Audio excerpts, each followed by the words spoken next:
Welcome to IBTV. భారత మాజీ ఉప ప్రధాని డాక్టర్ బాబు జగజ్జీవన్ రామ్ 119వ జయంతి సందర్భంగా ములుగులో ఘన వేడుకలు నిర్వహించారు.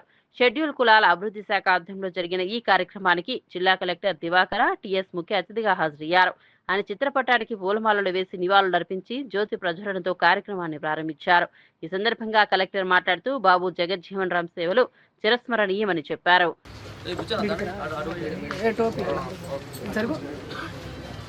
కొంటాల బుక్షపతి గారు కొద్దిగా వెడల్పుండండి, మీరు నాకు వెడల్పుండండి, నెరవేల శంకరన్న వెడల్పుండండి, లాదా అశోక్ వెడల్పుండండి, మంచిగా అందరి వస్తాయి, మంచిగా అందరి చేసుకోవచ్చు.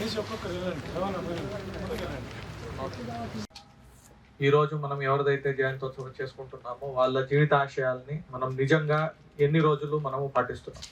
ఒక్కరోజు వచ్చి జై జై కొట్టి ఒక్కరోజు వచ్చి జై జై అనిపించి పూలమాల చేస్తే పెద్ద అయిపోరు. వాళ్ళు చెప్పిన దాన్ని మనము ప్రతిరోజు మనము ఆచరణలో పాటించాలి. అది నిజమైన వాళ్ళకి మనం ఇచ్చే గౌరవం. ఫస్ట్ మనము అది అర్థం చేసుకోవాలి. దాంట్లో నాకు తెలిసి ఇక్కడున్న ప్రతి ఒక్కళ్ళు జగజ్జీవన్ రావు గారు చెప్పిన మాటలు కానీ వాళ్ళు చేసిన కార్యక్రమాలని చూసి ఇన్స్పైర్ అయిన వాళ్ళు సమతావాదాన్ని చెప్పే వాళ్ళే అయి ఉండడమే దీనికి ఒక పెద్ద నిదర్శనం, దీని యొక్క సక్సెస్కి పెద్ద నిదర్శనం. ఓకే, మనము కోఆర్డినేషన్లో కొంచెం లోపం అనేది మనము అందరూ చెప్పుకుంటున్నాము.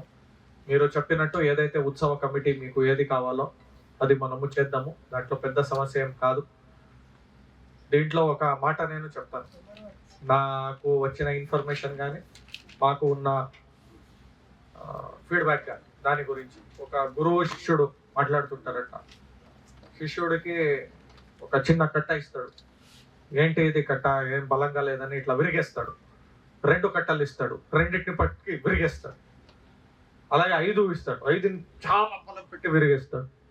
అదే ఒక 10 కట్టలు ఇస్తే అది విరగదు అది.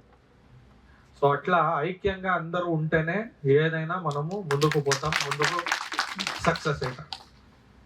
వాళ్ళని చూసి వీళ్ళు, వీళ్ళని చూసి వాళ్ళు ఏం కాదు. అందరికీ అవకాశం ఉంది. మనం చేసే కర్మం అంటే మనం చేసే పని మనకు ఫస్ట్ ఆహ్లాదం కనిపించాలి.